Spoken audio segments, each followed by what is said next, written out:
after that absolutely ridiculous rules intro, here we are on Coral Sea Scratch 1 Flat Top, and you can see it's not going to be a very big scenario, right? Well, it's more than that. It's not even a full turn or a full player turn. It's just going to be the combat phase during a turn. Now, this one's very restricted and very scripted. Japan is taking the offensive in the Pacific. We've got some territories controlled. I use little flags, so Japan owns Bougainville here, but the U.S. owns the rest of the Solomons. I haven't flagged everything, just what seemed vital. Play is restricted to the areas that are controlled. The Japanese naval forces in Truk are going to form one task force in patrol. Now these are not going to be on the board when I'm actually playing.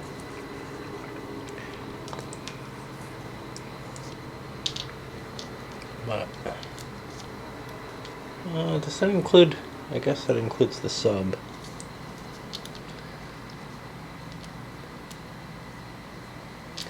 So we'll put those over there. Hope I have both air units here. And let's get Task Force 1. And put that here. Now, I'm going to be sailing out somewhere to patrol, but I have to kind of figure where. 10 factors of Japanese forces at Rabaul form a task force to attack Port Moresby. Now, I don't have much here. And it's not clear if that includes the one Japanese destroyer factor in Rabaul must attempt to invade Guadalcanal. Okay, so unfortunately I have 5 factors of destroyers, which means I have to play these counters are really, really bad. You're not seeing it there, obviously. Okay. So now they say 10 factors have to do... must form a task force and invade Port Moresby. Well, there's 4.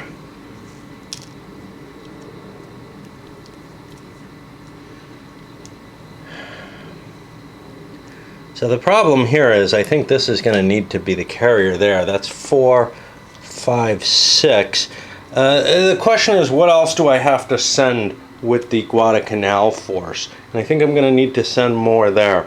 So I'm going to have to kind of balance out what's going to be heading there. I do have a little bit of option, it looks like, for that. And we'll see what happens, but I'll be back in a bit. But anyway, we've got research and production that's already been assigned. Obviously, I'm not going to be making any roll of that. Here are the forces that are available.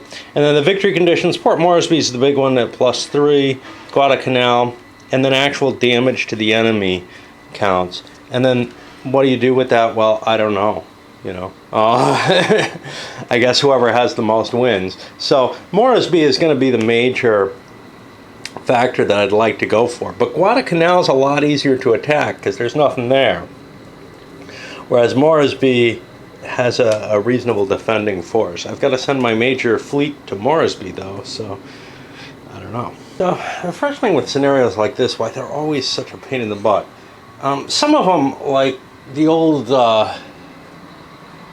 Vietnam by Victory Games, has a really, really tiny scenario where there's very little you have to look up. It highlights, I don't remember, Operation Starlight. It highlights the one specific factor that it's trying to do and just targets you in on that.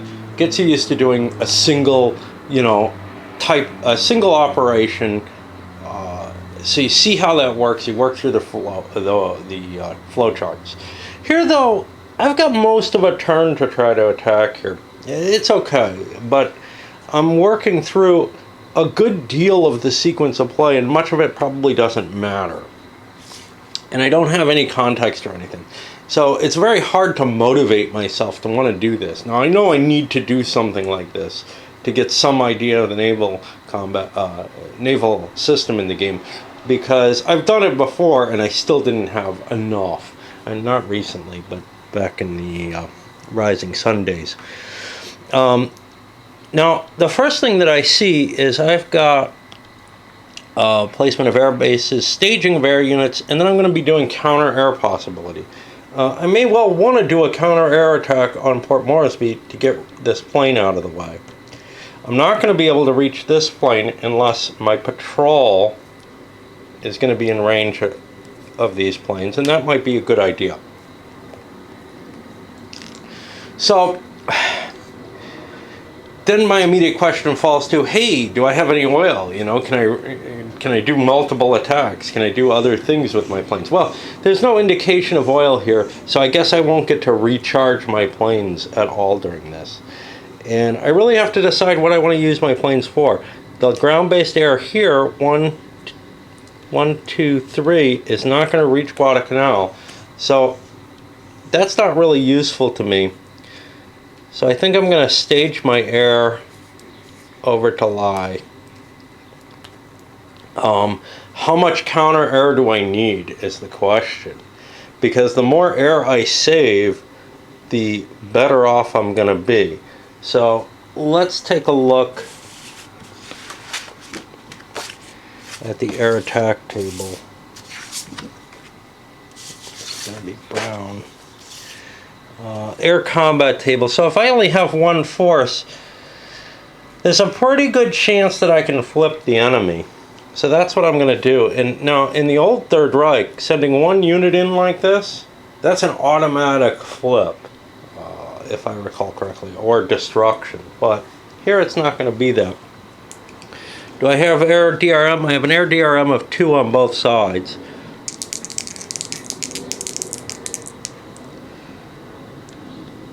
There's a radar research, though, against strategic bombing. Okay. So, we'll try. This is the attacker's roll, and I need a 4 or better to do something. I get a 6. That's going to destroy the Allied air point, but it does get to shoot back, because there's no surprise or anything like that allowed. And it gets a 7. It destroys the Japanese air. So we'll put those aside, and that's going to get me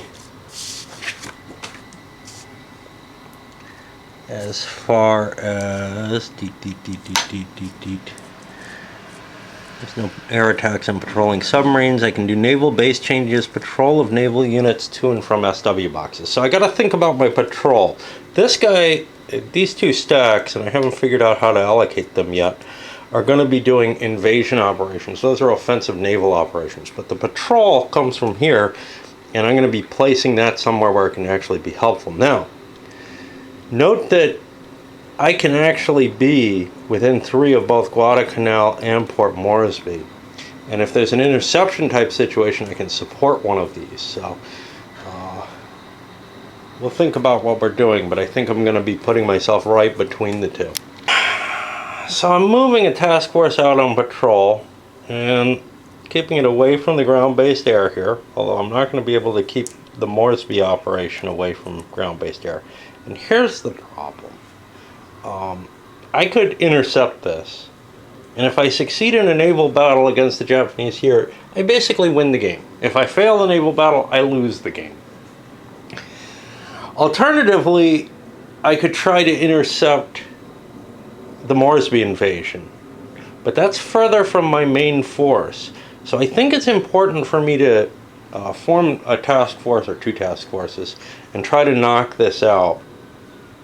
And then from there, I can intercept the actual invasion. So let's see if I can find an interception table. I believe there is one.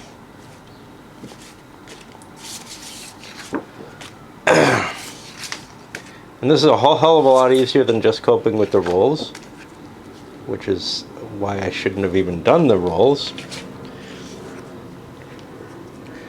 Okay, so this is an activity that's not containing cargo.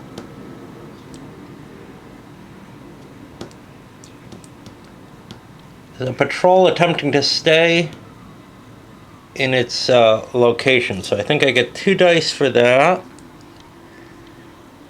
There's only 1 task force. That gets me 1 additional die.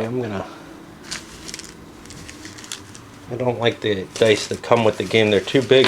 I think the originals were actually smaller. So that's a 3rd die.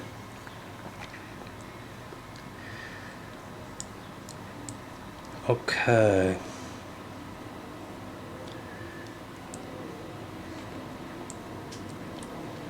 Now, I have air squadrons spotting the naval activity. I'm out of range, so I don't have anything that can catch that. Unless I have a range modifier here. Yeah, I don't see anything like that. I'd have to look that up. I don't know if that's just for bombers. Code breaking. You know what? I gotta deal out some cards. I'll be back in a bit. Okay, so for this scenario, use the initial code breaking cards for magic. That's 8 per side. The Japanese are at a severe disadvantage initially in this and probably will remain so throughout the game. Each side gets 1 positive research result, though, that they can pick. The Japanese can pick a tactical strategic, actually so can the US. I chose a tactical for the Japanese because strategic increases interceptions. Well, that could be important from here, but I don't think it's going to be that big a deal. I think range is going to give me a real advantage for interceptions here. That's just not that far away. And then there's just not that much from the strategic that looks positive for the Japanese. But it permits automatic interception of Japanese offensive naval missions in the Pacific Front for American magic, or affects the USJT surprise levels. So, at Pearl Harbor. What's interesting about that is I could automatically intercept one of the invasions and maybe prevent that. So I'm actually going to hold off. Now, this isn't well described here. Maybe it says something a little deeper here.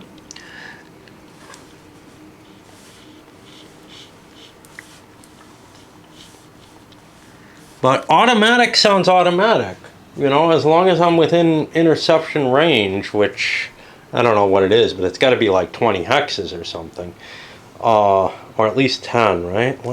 Shit. Should have these guys in a task force, huh?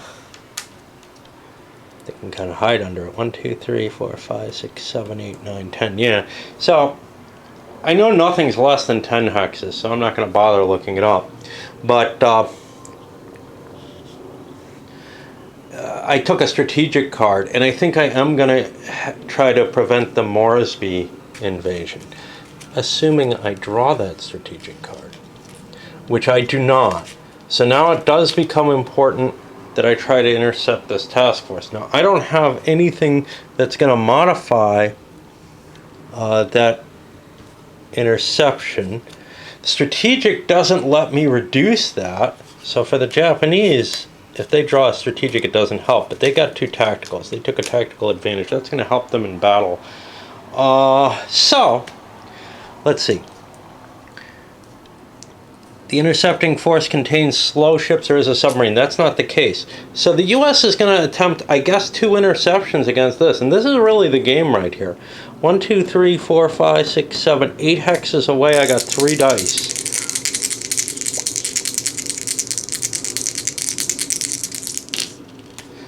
Okay, so I got an 11. I think that means I succeed, but I got to go look up the interception rolls. If I failed, of course, game's over. This one is also going to be attempting to intercept at the same time. I love to gripe, and I want to gripe about 2 things about the index. First of all, in a rule book this big, there's no good reason, this is packaged in a box, that the index wasn't delivered as a separate document. In fact, reducing the size of this book is the best thing they could possibly do, in my opinion, among other things, to get rid of the stupid binding. But the index of all things should have been put in its own little its own little stapled together piece. Because in order to find anything in here, I have to look in the index first, then flip through and find it. Much easier if I have 2 different references to look through. The second is, if I look up interception, it says see naval interception. If I look up invasions, it says see seaborne invasions. Look, there are some maintenance problems to trying to, keep a document up to date, but in the days of computerized editing, any reasonable word processing, typesetting, whatever tool is going to be able to link different objects to the same place. It's just not a hard thing to do, to keep them all indexed together so that you don't have to try to do this. It's not like it's the days of typewriters where you'd be manually inserting these differences. This was a really dumb idea. These should have been linked within the document, within the electronic document, so that the numbers would change. I shouldn't have to look up a different thing. I shouldn't be indexing into the index ever. That's just goofy. Anyway, maybe I take that back, because naval interception has a whole sequence of under elements to it.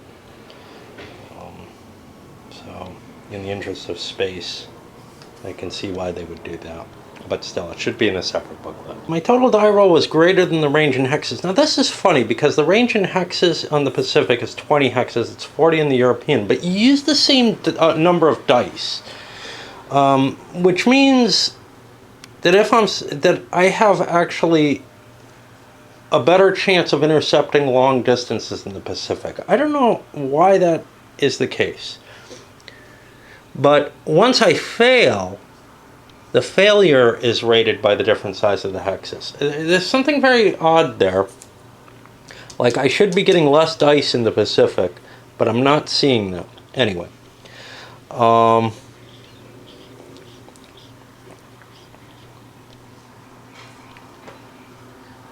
Over here, I want to check this interception too. I think the die roll is the same.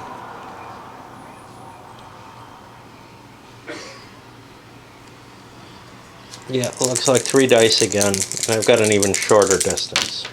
Uh-oh. 1, 2, 3, 4, 5. Okay, I'm within range. That means both my intercepting forces are going to reach the enemy hex in time for the first round of battle. But they will be in separate task forces that I have to assign. Now, I'm allowed to break these into different combat groups. I'm allowed to break it up in some way, I think, but I don't feel like that's a terribly good idea. I don't have like battleships or anything like that here. So I'm going to have Task Force 1 and 2. Not a lot of destroyers present. So, trying to find the Americans. And luckily I have, they slip all over the place. They're both going to be there, and we're going to go to the first round of combat, but there's some pre-combat stuff we got to do. I can't split up task forces, so the Japanese are stuck to one combat group. I've decided to give it a middling number. That gives me opportunities to escape fleet combat if need be. It also gives perhaps some other opportunities. The danger of escaping fleet combat, though, is if that happens, I really have to withdraw from the hex, from what I remember. The U.S. has put their cruisers in the first combat group. That's the most likely to get engaged. And then somewhere further back, maybe not this far back, this may not be wise. I may want more space. Instead of 5, I'm going to go with combat group 3.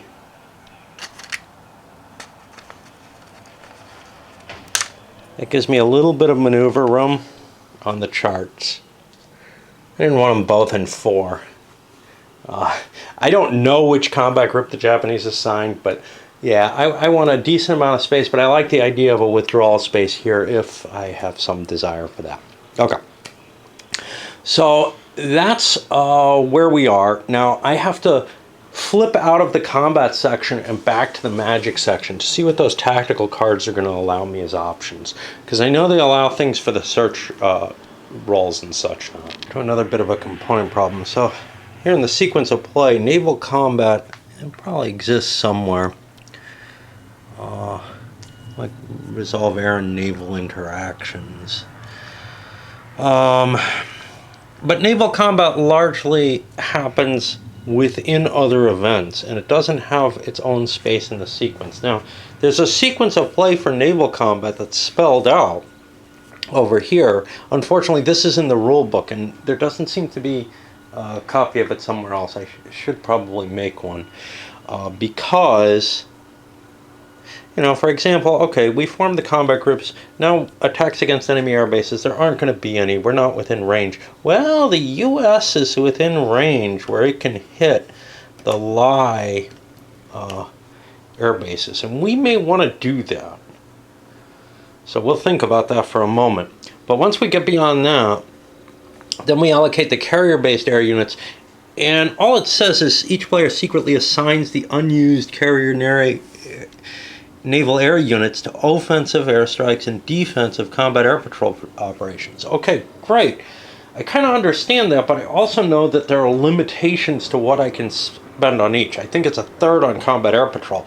But that's not referenced here. There's sort of no singular place that kind of gives you not just the sequence, but some of the key memory pieces that you'd want. So I feel like even if there wasn't another player aid, there could be a little bit more detail here. Maybe at the cost of not repeating things quite so much in other places. That's one of the problems is they write out the sequence, but they don't give you much of what's in that sequence. But then in every rule elsewhere, outside of where it would be most useful, they seem to, you know, indicate little things like that in weird places that, you know, maybe it's useful some of the times, but I find it much less so than looking in the thing. Anyway, I got to figure out what I want to do with my planes in each case. The problem I have here, I'm considering conducting a counter air on these guys. If I do a counter air on them, my U.S. air power is only 6 naval air squadrons. I believe I was unable to find the rule controlling this. The breakdown rule didn't explain it well where I found it, and I'm not going to keep looking. I believe that if you're counter-airing land-based air on its air base, it's able to scramble and, you know, divide into squadrons. So I'm facing 6 Army air squadrons here. I think these are a lot less useful over the naval hex, and the Japanese may withhold them and not use them in naval combat because they may decide they need them for the eventual invasion of Port Moresby. So I don't think I'm going to counter-air those suckers. Of course, with a rulebook this size, cross-referencing becomes important. So when I look up allocation of carrier-based air units, I get a rule that should control that, 22.44. And I go to 22.44, and what it fails to do is it fails to tell me, well, maybe at some later point deep in this rule. No, this is search. So somewhere in this rule it should tell me how much naval air I can put on any single thing. No, it just says I can assign it to either airstrikes against enemy naval units or combat air patrol over their combat group. And then it doesn't even bother to give me a reference into the rules. Another, you know, I hate chasing multiple references, but that's better than a dead end that doesn't tell me. Now, I know there's some numerical restriction, and that's what I want to find. I don't know where it is. You know, the rules ain't helping me here, and that's painful. However, I do have eligible land-based air. I could, which is covered in that same rule, but that's not at this point. But I can send some air cover in to help. I may or may not do that. I don't know how it factors in. I think they only count one Army air factor, which is what I have 2 of on the board, counts as a squadron for this or something, but I don't know if they take losses as squadrons, and I have to look at all that as well. But, you know, we'll find this. We were hoping reading the rules would help us remember them, but you know, that was such a nightmare to go through it. And that's how my first couple readings of the rules were too. None of it sinks in. You get nothing. The only way you can learn this game is by paging through, and slowly it becomes just ingrained in you, almost like a muscle memory type thing. Anyway, I've got to do some more rules lookups, and I'm not sure I can face that. Because of the U.S. choice to intercept in this hex, I've decided this is the key element in the game. And what happens is I'm going to commit both these error points. I remove this, and it actually breaks down into all three types. An equal number of points of each type. I don't have any option in the matter. I'll put this over here so I can recover it if any of those points are left. I don't remember quite where we were. Okay, so we're allocating carrier-based error, actually, not the land-based error. So we have to decide secretly what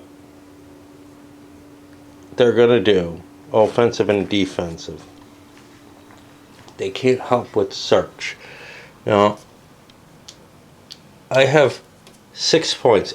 It turns out I was right. It's only a third can be assigned to a cap mission, which means I have to break this down too. And it's this breakdown of units that is really kind of annoying. So I'm going to leave 2 here on cap, and the other 4 went on airstrikes. And for what it's worth, I can assign these too. I've got units on search. These guys are attacking. I'll put them there for that. And these guys are going to be air cover. They'll go with the cap. The U.S. is going to do the same kind of thing, provide some cover for their planes, so we break their counters up as well and set them up the same way. Finding the search rules, what I'm going to do here is we see what was assigned for search.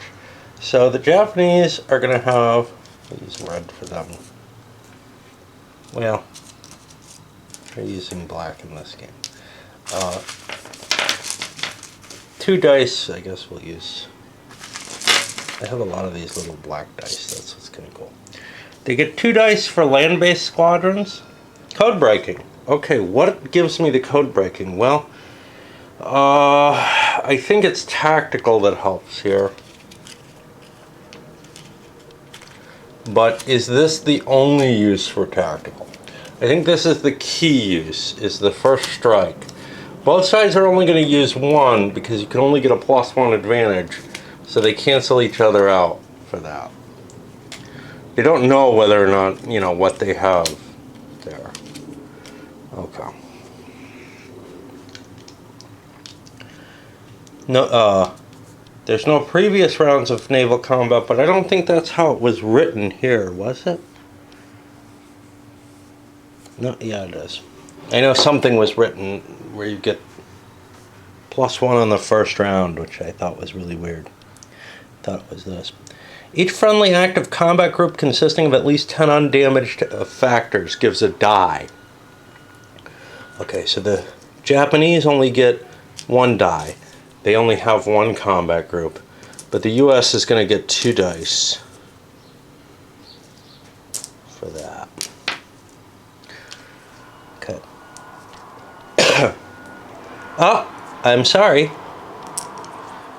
The Japanese get no dice, they're not active, and the US only gets 1. It's only the first combat group that's actually active. So the searching isn't going to help with those other groups. And now we each roll 2 dice. And you can see the Japanese wouldn't want to necessarily be out here because they would get no dice if they're that far out. Okay, so the Japanese get a successful 3 and 6. They've found this. Whereas the US gets a 5, they don't find anything. So now the Japanese don't have an active fleet, so they don't hook up with a fleet and end up fighting it. But they do have a potential airstrike, which they're going to send out, of these air units against the U.S. Fleet 3. Group 3. Group 3 has the air cover up. I got to make sure how many planes I can hit with, though. Remember, I'm only going to get one airstrike, and it's limited in the number of planes by my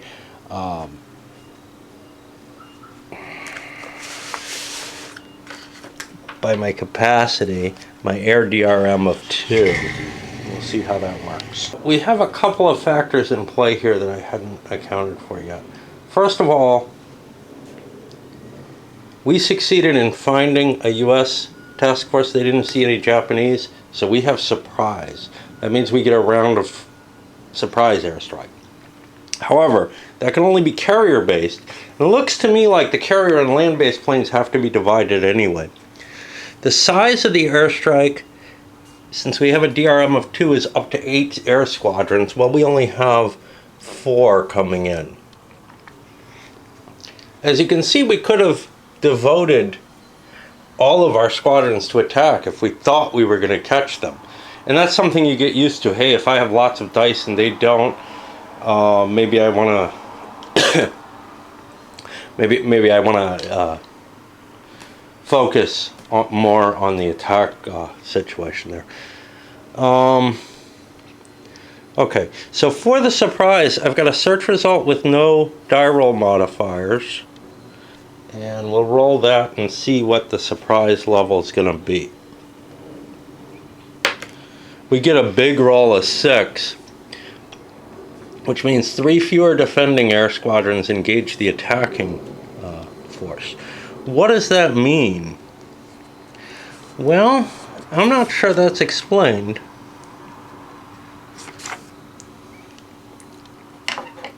I think we just reduce the number of squadrons that are actually up, and we have an air cover of our cap of only 2, so we're caught with our planes on the deck. How reasonable is that? I really don't know. You know, it's reasonable that they might be caught with planes on the deck, but is it reasonable that that's only going to happen when you have a small number of planes? I'm not sure. Maybe if you have enough planes, you always keep some kind of cap up. Other effects, I think they're all cumulative. The attacker takes +1 DRM on his air attack die rolls against enemy naval units. Anti-air is reduced by 1.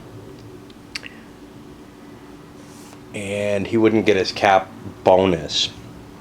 But what it means is I slip in and don't have to fight that air-to-air round at this point, which now means that we find the next. All right, we're going to have to go looking for how you actually resolve the attacks. I believe it's going to be just on here. Yeah, we have air squadrons. We have our own column. So screw it. We're not going to look for this rule. Attacker's air nationality DRM is +2. Defender's naval nationality DRM is 2. So those cancel out. Naval air are going to be attacked. So wait a minute. We have to find this because it's more than that. We have to assign targets. So hold on. I'll have to find that rule. So this first wave of planes is coming in, and I have to think. Now, first of all, I have a +2 DRM, but I also have a +1 for being elite. It took me a while to find that. I had to look up. I couldn't find elite in the index, so under any, I tried like several different things, including air units. So I had to look it up by looking up kamikazes, which the elites turn into at some point. They get replaced with. At least it got me in the right pages where the units were described, the air units. So we're doing just the regular naval airstrikes. I want to go for the carriers. There's no question there. But I want to make sure I sink those suckers, right? They're 3-point ships each. Now, if I send two air squadrons against them, I have some chance of destroying the carriers, which would be nice, but more importantly, I have a fairly good chance of damaging the carriers, which will knock them out of this fight, and that means I get to do what I'm trying to do, which I think is as important, at least. I don't know what the victory points are, but I know Port Moresby kind of defined everything. And it's worth like 3 victory points. Now the carriers are probably worth more, but so my air nationality, I'm going to send 2 planes against each. I got to deal with air defense though, and I have not looked that up yet. So here the whole force is going to be counted, and what do I have? Every 10 naval factors. So I have 3, 6, 7, 8, 14, 15. So I have 1 air defense factor so far. Each air defense research result. Now, these would be not nicely spelled out in a scenario in the big game. They'd be in the air defense, you know, in the research tables and such not. So this is stuff that you're going to have lookups that are outside the rules even, that you're going to have to make. Each flak factor, no. City or port, fortification, 5-factor battleships, none of them in there. No CVBs. The attacker got a surprise level of 2 or better, so we've got 0 air defense factors. We don't get an air defense. So I do get to go straight to the naval attack table. Wow, this is going to be pretty harsh. So now, let's go after the first one. And I got the names. You know, I didn't bother with the names of the carriers here, so we got like the Cabot. That's not what we should have. So I'm on a 2. I'm going to have air nationality DRM of +2, plus another one for the elite air. They get a bonus on it, so they're up to 3. But -2 for naval nationality DRM. I'm attacking at sea, so it's a +2, and I got a surprise of 3 or greater, so I'm at +3 on the die roll. 2 planes going after the first carrier at +3. And I roll a 12.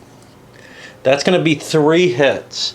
Now, I think that's enough to destroy a carrier, but now I have to go do a cross lookup to see how carriers are damaged, because each type of ship is damaged a little differently. To tell you the truth, all named ships are damaged the same, but I don't remember that.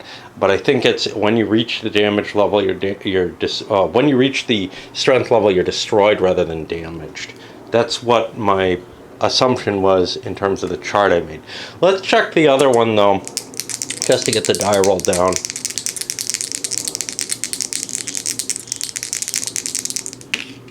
Okay, that's a 7-10.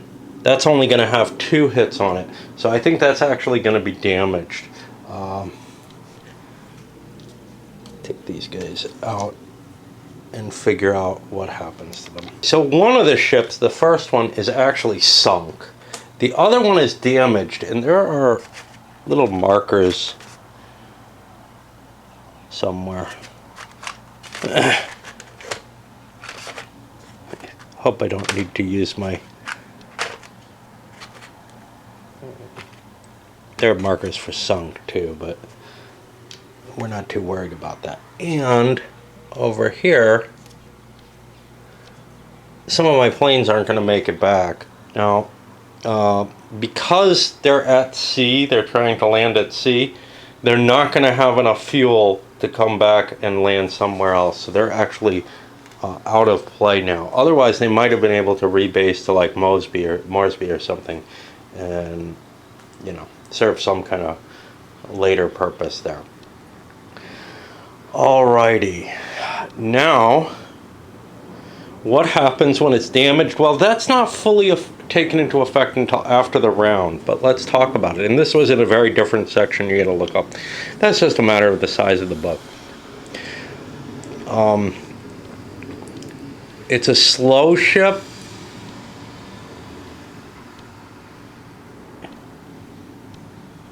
And I don't think anything else is going to happen to it except that it can try to withdraw at the end of the round of combat.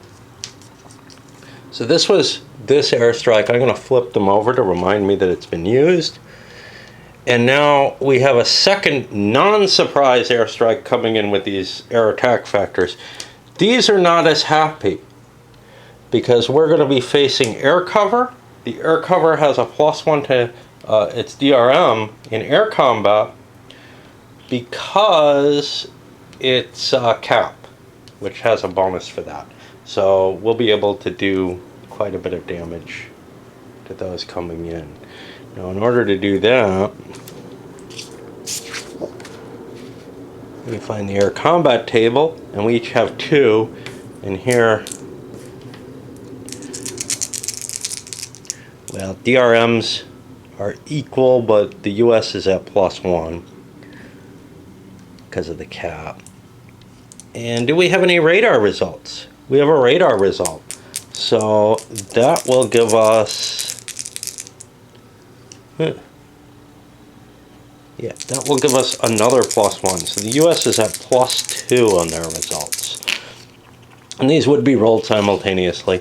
The Japanese did not do well. 2 airplanes, I'm sorry, they're at -2. They're off the chart, I think. Okay, we're going to have to look up and see what happens if you roll below a 2. I think if you don't make it, you don't hit. But the US is going to be at an 8, which means I destroy 1 and damage 2. And I have to find the Japanese again. Let's get this stuff that... These are Germans, and I don't know what the white are, neutrals or something. So one of these air attack points is gone, and one of them has been aborted, and it's not going to get to come in. It shouldn't even be here, but it might as well be down here because it's not really part of that, but I wanted to assess it that way. So now I wonder how that affected my search. Now I have to look up to see. Well, I really don't worry because aborting one of these doesn't do anything, and that would have been all that happened. This is one of those interesting situations. The US is in a serious quandary here because when they started, they were close to parity, but now their air power is much, much weaker. Notably, it's nothing. On the other hand, if they don't win this battle, they pretty much can't contest Moresby and Guadalcanal at all. They sent everything here.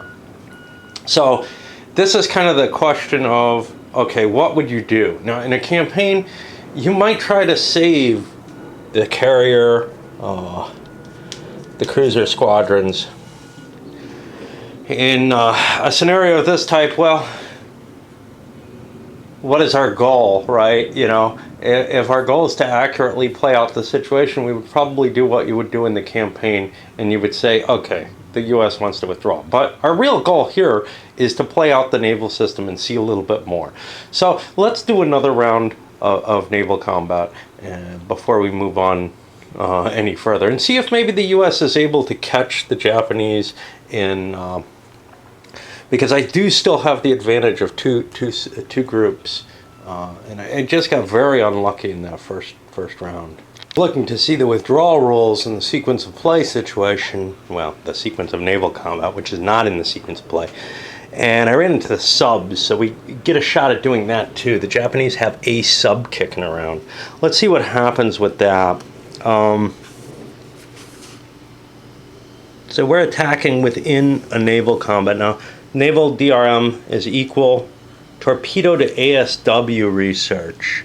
ASW's a -2, so there's going to be a -1 on the submarine attack table. And this too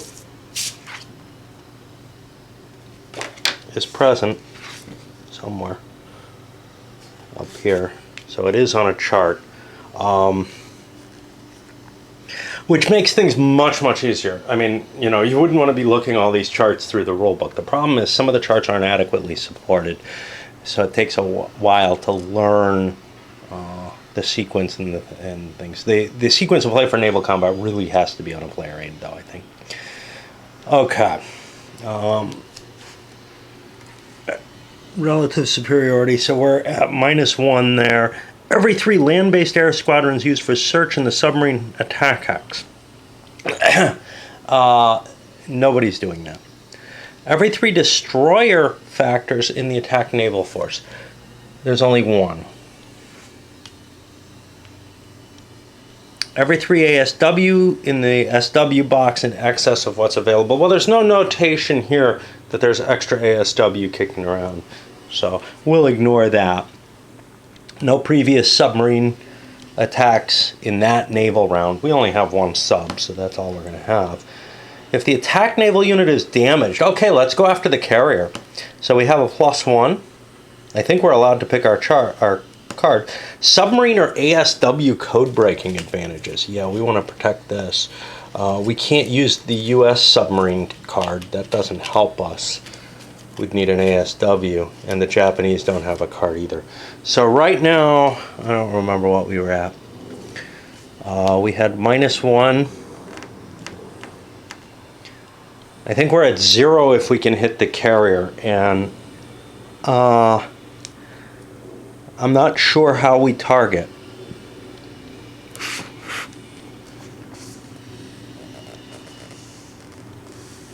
Okay, so someone, here we go. Against single enemy combat groups.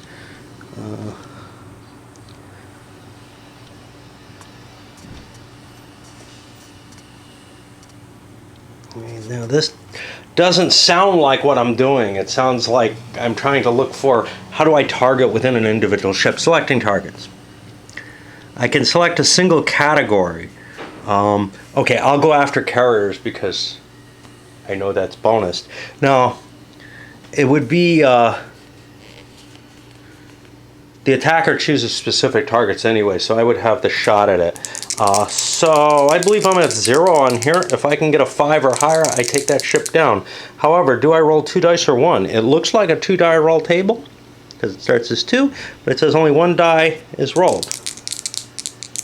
Of course, the DR here, that capital DR, often means 2 dice. No, that's to determine the target. 1 dice roll.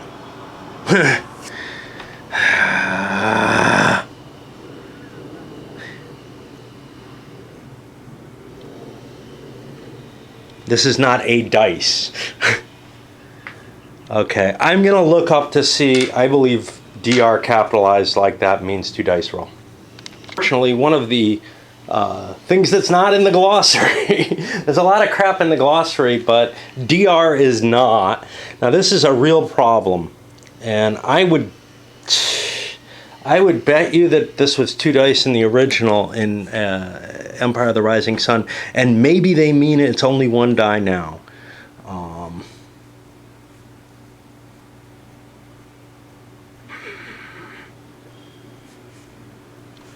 Okay, the maximum overall modifier cannot exceed plus or minus 4, and there's a 10 plus. But again, this may be an artifact from an earlier incarnation of the game, and I'm just not convinced one way or another if they mean 2 dice or 1. So, as an example, let's look. Yeah, they don't tell you everywhere. So here they say dice roll. You know.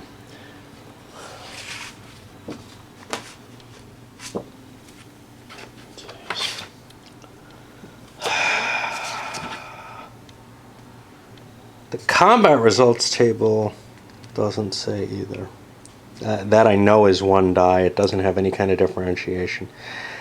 I'm left with, gosh, I don't know. Obviously, you couldn't get a 10 or more if the limitation to the modifier is plus 1. But it says 1 die is determined to determine the target of each attack, 22.9E. Wait, 22.93E. That's selecting which target you have. Now, that's actually not correct because they say within each category the attacker chooses his target. I don't know.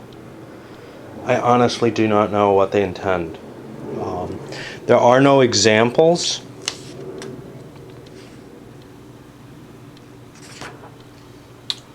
But given that it bottoms out at 2 and goes above 10, 2 dice it is. Boom, we take out the U.S. carrier. The U.S. is looking really like they can't fight this battle any longer, but I do want to keep going. Now, the U.S. would have gotten to withdraw their carrier at the end of the combat round, and I believe it gets away for free if that's the case. That starts to be covered here in the naval combat segments. Each side may withdraw some of its naval units, but then we'd have to look that up.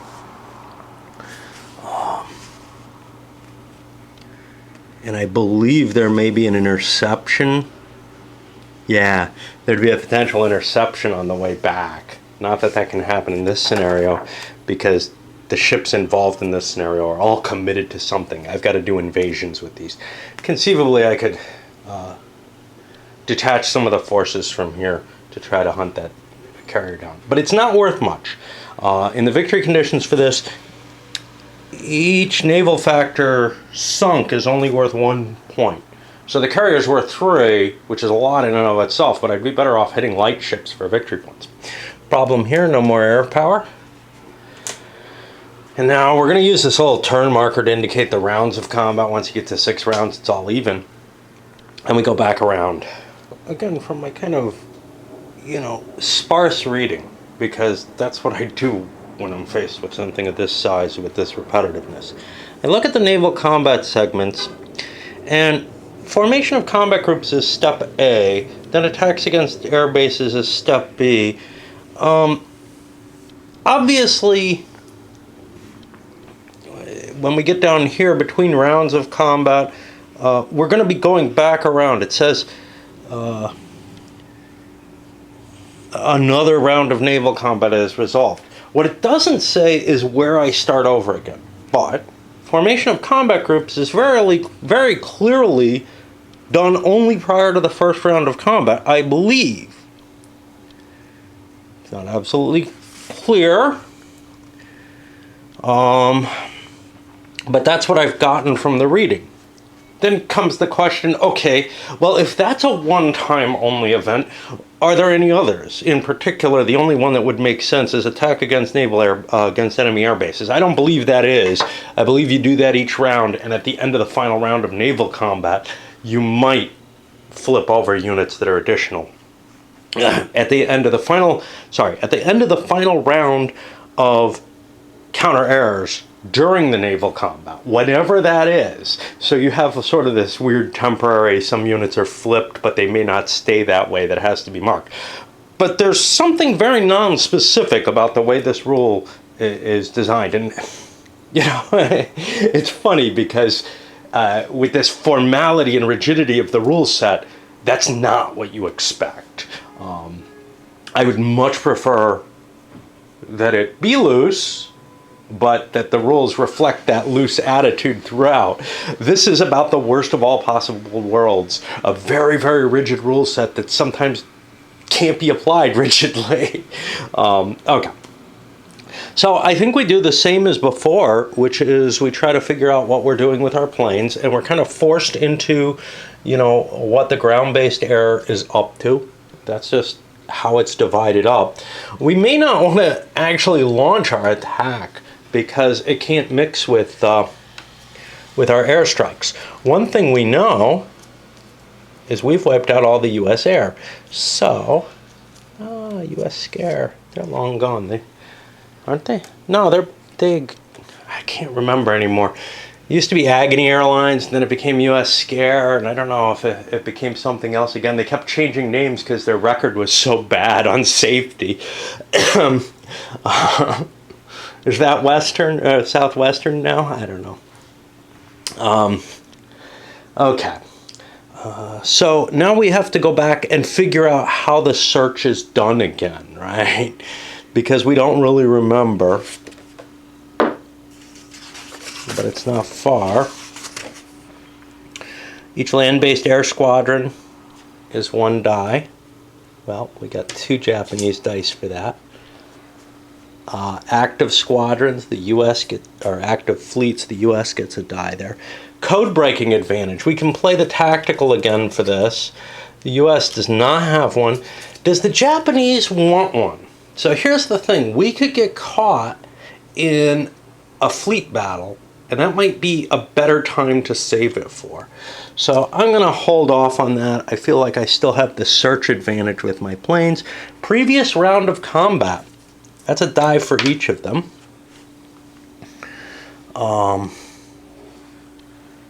Friendly active combat groups. Actually, I'm not sure this is 10 anymore. 6, 7, 8, 9. And was this? Actually, neither of these. Oh, wow. But they don't combine. So the U.S. loses one of its dice. It no longer has an active group that's 10 or more ships. It's got one that's kind of trying to hide. And we've got no distant groups with carrier. Oh, the Japanese have one. We should have each had an extra die last time. Because these guys count as distant, I think, as opposed to... See, there's these different terms. So, like, one term is that are on the chart and are assigned combat groups, and the other is task forces that haven't entered the combat yet. And I think distant is this group, which would actually help this search. And that the U.S. should have been getting that modifier for CG3 here. So we roll and we can see the Japanese have a lot of advantages. So the only thing the U.S. could attack is if they hit 6. These are all hidden again. But the Japanese get 2, 2, 4, and 6. 2, 2, 4, and 6 means they didn't find anything. Does that end the combat? That's a good question. If this was with, that's the end of it. I don't think that's the case. I think failed searches just means we push on another round, and that means another die for each player. Is that right? U.S. has another active group, but their active group is also too small, isn't it? This is weird. 8, 9. 9 is what I thought was the number. That's changed to 10. It used to be 9 because that's what the regular fleet factors were. So the U.S. will stick around, and I think we're rolling this many dice. I'm not positive. Okay. U.S. finds 3 and 6, neither of which hit. Yeah, 2 rounds of combat. Japanese finds 6, but we hit 3 times. Oh, you know I cheated last time? I shouldn't have been able to attack with that second wing of combat. It didn't help the Japanese at all. But now I got 3 wings coming in. I actually don't have to do this. And we've got another surprise attack. We're going to be hitting CG3, which is this group up here. And, well, with a surprise effect of 3... Let's go. Let's see if there's a table here. We would much prefer to not have to look. Yes, there is. Okay, so I got 3 search results against the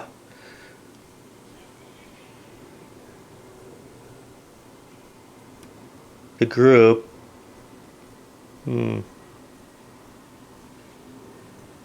Roll a die and modify. So I've got plus 3, but our radar drops that to plus 2. And we get a 7. We're all the way up there again. They're basically not going to be able to do, if I recall correctly, they're not going to get a naval air defense.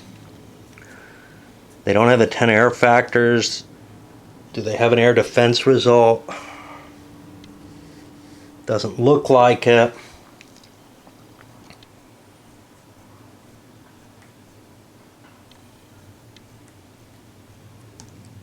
We're actually at -1 instead of 0. So now the planes get to hit again. And you can see 6 planes we're going against combat group 3. Um, do I want to pick on cruisers in particular or destroyers? Obviously, I don't want to hit the destroyers heavily, but picking off a destroyer helps my my capability of sub attacks. But all the same, I've got 6 planes coming in against their cruisers. I don't think those are done individually, but again, because of this, you know, additional classes of ships and everything, it's much harder to keep the rules in mind. I don't know how much is gained by adding, you know, these specific ship factors. The battleships are kind of cool, but going down to the cruisers, the destroyers and all that, man, I really miss Empire of the Rising Sun's old, you just use Third Reich ship factors. Carriers are handled separately, and we could do that on both maps if we wanted to, but man, this just gets goofy. The real point is you want that kind of level of military detail in the naval combat, in the land combat, whatever. Play with. I mean, get it for real. The Third Reich system is not designed to handle this level of detail. It ends up just being all this crap bolted onto it. Whereas actually the World in Flames system handles it organically, and yes, there's a pain in the ass where you have to check the little sheet to see, hey, what is that number? And every now and then you have to flip through the rules. But because it's an organic game, the rules are well written and simple comparatively. It's still a monster. It's still not a trivial game to learn, but man, my biggest problems in World in Flames were remembering my limitations and, you know, figuring out how to work within them in terms of the activation limitations, and I kind of disagree with those in some part. Although maybe not 100%. Like, I think they have to be there, but I think they should be expanded. And also, in terms of trying to best utilize this combination of different types of, you know, factors that I can bring into play. Here, I have to say the biggest problem is finding crap in the rulebook, you know?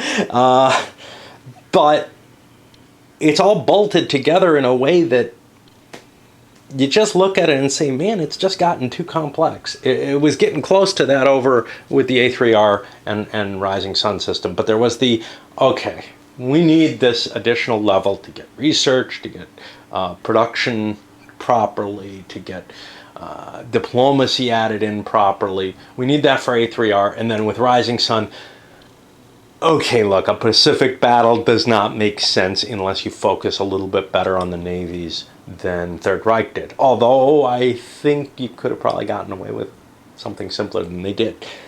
But here, they're just blowing it up out of proportion. And it's no longer, you know, I don't know. I mean, it's beyond putting lipstick on a pig. It's taking something and trying to make it into something that it totally isn't. It's like giving the pig a full facial treatment, hairstyling, this, that, and the other, a toupee. It's the Donald Trump. No. Okay. Differentiates between named and non-named. And in fact, it actually says enemy light ships must be attacked as a group, which I think means that the destroyer is involved in with the cruiser, and that's fine. So we've got 6 planes hitting the group.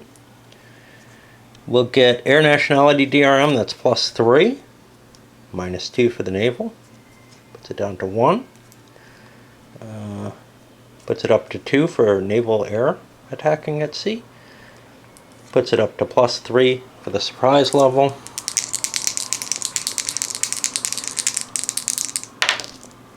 And we get a 7. A 7 is going to be 4 hits. Now I believe it has to be allocated between the different classes, so 1 hit is going to be on the destroyer and 3 hits on the cruiser. Well, 2 hits destroys a cruiser, but the 3rd hit only damages a cruiser. So this has to be broken into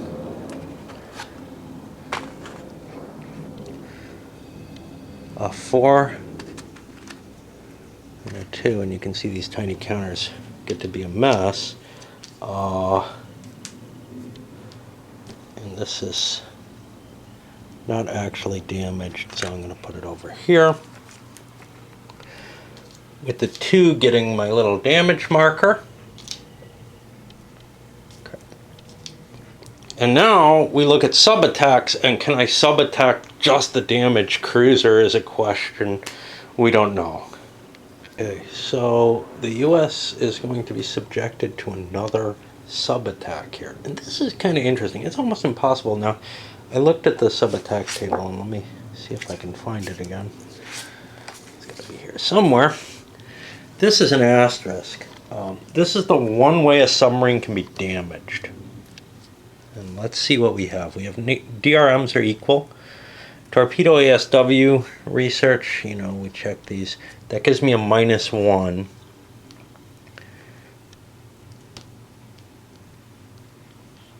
There are no destroyer factors of significance, none at all actually. No ASW excess. There was a previous attack, so we're at -2. Now,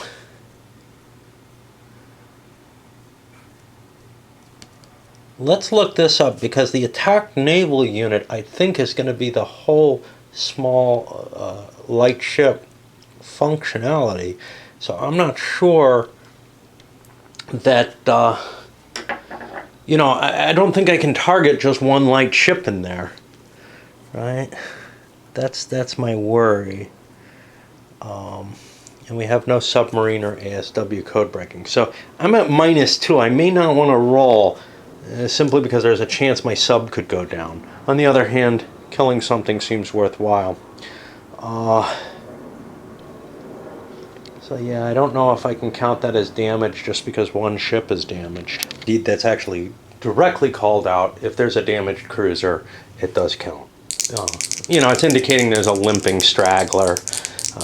More problems. So let's go for it, because we only have a -1 in this case. That sounds pretty good. And I managed to roll the number that kills my poor sub. Frankly, I think the U.S. wants to pull out here. I just have no chance, right? I mean, I could stick around and keep getting hammered by naval air. I don't know precisely what the Japanese have in their fleet. I should by the scenario. I know they have 10 surface ships. They're going to only hit one of these at a time. They outgun me even if they get the surface battle. They certainly outgun this force, and I'm just losing points left and right here. So I think I have to get out. So I'm going to do the withdrawal, but I have to look some of that up, unfortunately. Again, the rules just didn't stick yet. A few naval battles, I'll probably have the key to that. I think when we play the big game, because I'm not going to do another one of these little naval scenarios, I think we'll have some struggling as we go through. But you know, we'll get to where.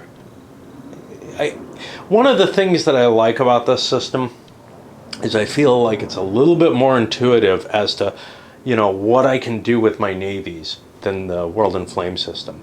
The World in Flame system,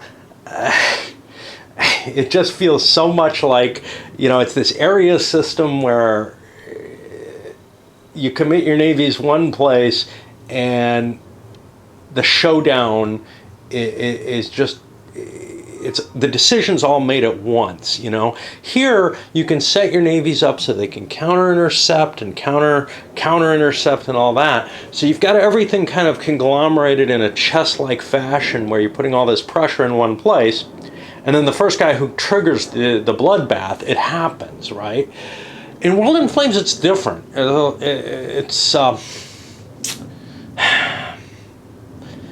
It feels less chess-like in the sense that I can commit my forces to go do something, but by doing so, I lose a lot of my capability.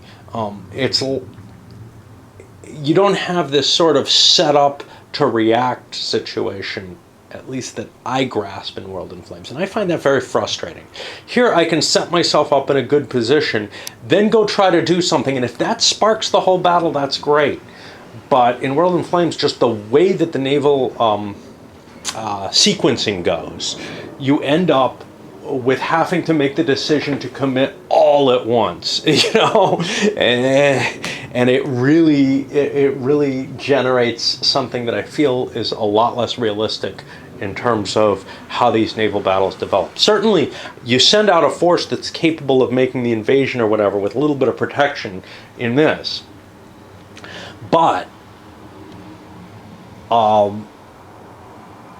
you don't have to make this whole commitment of, okay, you know, if I send this out, I'm going to get hit by the entire enemy navy, and you know, a significant fraction of my navy is just going to be destroyed, and then my only reaction is to commit everything or not to finishing up that battle, right? And it does not feel natural in World in Flames. It really bugs me, and I think the naval system here does a much better job of capturing the actual feel of the naval campaigns. We'll see. I remember that, though. I'm going to pull both U.S. task forces. I could choose to just pull one out. I could choose to just pull the damaged ship, or the damaged ship and some support out. But since I don't even qualify for a die roll, I think I've lost this naval battle. I'm going to pull both task forces back to Townsville. Now, on their way back, they could be intercepted, and they can actually recombine once they get here. Get rid of these combat group markers. I don't need them anymore.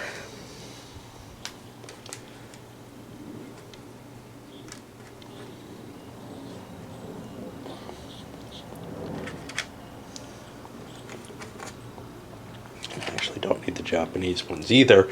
And I'll combine my fleet. Now this guy goes over on the ship construction chart for Townsville. He's not available for use again, except for fleeing the port if it's attacked or something. And now we go on to the actual invasions, which are going to be handled out of this hex. One of them is going to be this destroyer heading down here. There's no chance for interception because I can slip away from the plane here. Port Moresby is more dangerous. These planes can be used for a couple of factors. One is they could actually provide air support here. The other is, as this sails its way down, it's within range and it can start being airstruck. I don't know what's in Task Force 2. It's got carrier, so we're probably going to see airstrikes, interception going against it, but I gotta think a little bit, because if I can make the Moresby invasion almost impossible, we won't worry about that too much. Actually, that happens during the combat phase. During the ground phase, I was able to move this hex, I believe, unless that's impassable terrain, which it might be. It was pretty damn rough. So I'll have to look up to see if I can walk into those mountains. I assume I can. Looking at the terrain here, I assume I can move into that. So just to get a hold of where we are, at the beginning of the combat phase, you announce your naval missions, and that's what I've done here. And I'm at the point where the Allies have to choose whether or not, and this guy has two movement factors, one for the Atlantic, one for the Pacific, whether or not, and don't ask about why the Commonwealth only has one. I don't have a good answer for that. I think they have units that are qualified for both theaters, but what I have to choose is whether or not to strike this using airstrikes, in which case I can hit it in both, in the invasion hex as well as this hex, or if I want to save some or all of this to use to protect against the attack on Moresby itself. The 3 points that I have are enough to protect Moresby, so you know, that's as much as I can use and no more. So I'm left with this kind of tough choice. My knowledge of the scenario lets me know, hey, they do have carrier support. Of course, they can only fly one plane on cap. Excuse me. But I'm only going to have 3 planes airstriking. I probably am not going to be able to take out the planes that are involved in this. So I'm going to let them get into the invasion hex and actually launch the invasion. Now, one of the problems is Now I have to figure out what I want to do with my attacks now. I'm going to have to find the correct book for this. I think it's the scenario book, actually. Yeah. So we have these non-colored. And one of the few places where color is useful in a rule book is the terrain effects chart, and it's not here. So I can't really tell, hey, what's Himalayas? I guess I could look. Oh, it's really white. Yeah, I'm not crossing that. So this looks like the jungle mountain terrain, which is that there's a stripe of mountain going through it.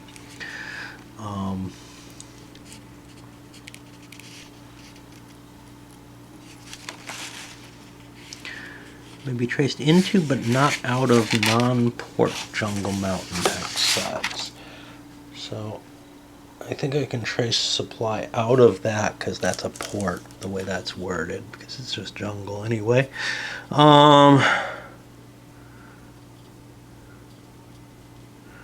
It's going to be +2 DRM, except Japanese units attacked by Chindits. Now, I don't know if that counts, you know, for this guy, if it was just a naval combat, in which case I wouldn't want to send this attack in across the mountains, but I think it does.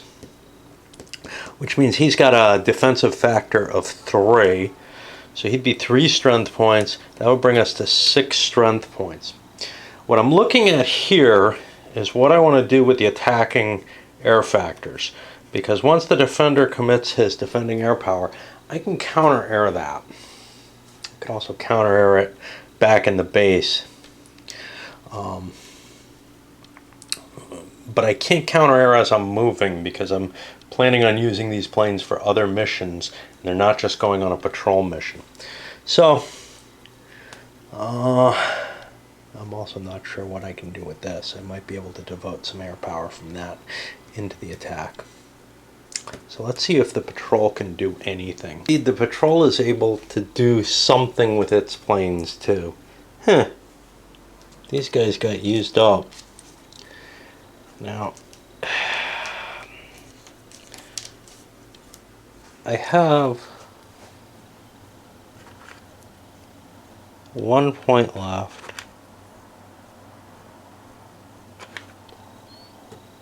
Of air power. I don't remember where this was, but it can return back to lie. And I have, it would appear, a point of air cover and search. Now, I don't know any other way to report these other than to put these over here as partial air units. I'm not quite sure what happens to them at the end, because I feel like I have to rebuild that point that got shot down. However, there's something about them all kind of consolidating at the end of a turn. I don't understand how that's going to work, and to tell you the truth, I think what I'm going to do is I'm just going to leave the partials out there until they connect up. Because otherwise it doesn't make sense to me, and it's not really, I didn't see anything that let me know, hey, this is how you do it. You know, if you lost one of the 2, one of the 3, you can rebuild the whole thing for free at the end of the turn and don't worry about it. I didn't see anything along those lines. So what I'm worried about is counter-airing these. Now this turns into not just 3, it's 3 air factors, but it turns into 9 squadrons.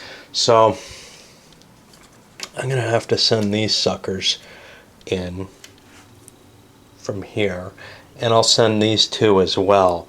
So I've got 8 air against his 9, but these are naval air.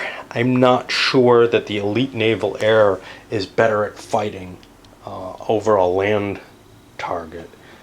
I know that they're better over a sea target, but I remember something from the old Rising Sun. Certainly not from my reading of this rule book. But, you know, from 15 years ago when I played, I seem to remember naval air, and it didn't work as well when it was used over land, and I think this may have been the factor I'm looking for. So I will spend some time looking at this rule book, trying to prove that case out, and I'm not going to spend a lot. If I don't see it, screw it, man. I'll give them their bonus. I couldn't find an indication. In here, Well, actually, strangely enough, it's not listed here. It's listed, oh, in the air nationality chart under modifiers. And in the rule book, there's no, unlike most of these modifiers, there's no explanation of them. Usually there's explanations, often for no great reason. Okay, so we're looking at 9 squadrons to 8 squadrons. And again, I'll roll both sides at once. Our air nationality DRMs, oh shit, we lost our scenario. I think we're the same. Yep, we're both 2s. The majority of the Japanese factors are elite though, so I think they get their +1 for that. So that's +1, -1. And there's no defender here. Ooh, I counted this radar result in. That doesn't count except in strategic bombing. Oh well. So +1, -1 there. So for 8, I roll a 6. And that's going to be 3 and 3. Now remember, this isn't squadrons, which means 3 are destroyed. And 3 will be aborted. I'm going to turn this over just to indicate there's 3, because I think they're all going to go away. And here we rolled a 6 for 9 squadrons, which means 3 and 4. Probably prorated, who knows? You know, I really don't care. Which means out of damage,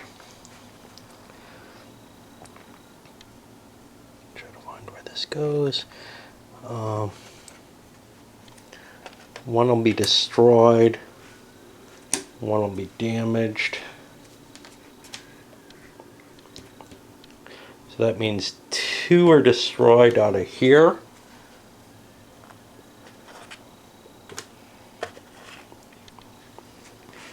And now there were 3 more damaged, which is these planes all go back to their basing. I think this guy is here, this guy is here. I'm flipping them just to remind me I can't use them for another operation. So now I'm fighting another round of combat to go in. Now the US has 2 air factors. The Japanese only have 1, but again it's at +1, -1, and we both want to stick around. So -1 is a 5. I'll destroy the Japanese factor. +1 is a 9. I destroy. Oh, that's not just 2 factors. This was flipped over. This was 3 factors. Remember, I flipped it to indicate there was a whole point left. Okay, so 3 factors for the US at a roll of 5 is 1 and 1. Well, we're destroying this. But 1 factor for the Japanese at 9 is 1 and 1. So there's 1 Army Air squadron left. That's not sufficient to provide any strength to this. So this will return back, but actually we're not that strong.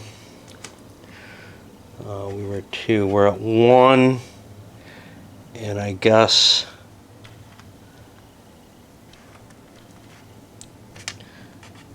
again we'll drop 2 of the squadrons out of this. There's no real way that I've been able to ascertain that these are marked. That means we can make the naval attack. So this is Task Force 2. I've got 1, 2 strength points. I can use 6 points of bombardment with those. So that's 8 strength points, make it 9. I've got no air power coming in. I used that all up. 9 to this guy who's got a DRM of +2, so he's you normally get a 2, don't you? I think that makes him a 4. So we're looking at something like a 2-to-1 ground attack, if I'm correct. Making sure the DRMs work the way I think. So this is a +1 DRM, yeah. So that, so yeah, it's 2-to-1 ground combat, and that'll take us here. I don't know what the Japanese CTL is. That's not listed for this scenario. It's at least 2, but I don't know if it's higher than that. 4, we get an exchange -2. Well, what does that mean? Defender's DM is reduced by 2 before determining the attacker's losses. Defender's DM was a total of 4, so now it's down to 2. So the defender's destroyed, and I have to lose 2 factors of attacking forces.